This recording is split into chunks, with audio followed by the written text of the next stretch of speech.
దిగ్గజ వ్యాపార సంస్థ రిలయన్స్ ఇండస్ట్రీస్కు చెందిన రిలయన్స్ ఫౌండేషన్ వంతారా పేరిట సమగ్ర జంతు సంరక్షణ పునరావాస కేంద్రాన్ని ప్రారంభించింది.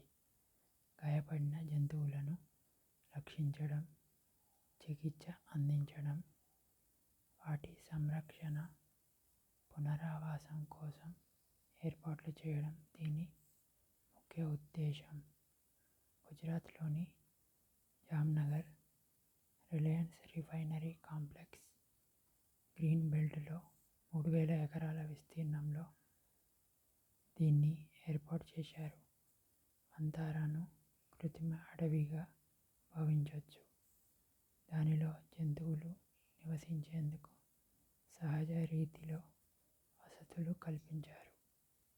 వంతారా కోసం international union for conservation of nature, world wild life fund for nature వంటి సంస్థలతో జట్టు కట్టడంపై రిలయన్స్ ఫౌండేషన్ దృష్టి సారించింది. Please like, share and subscribe the channel.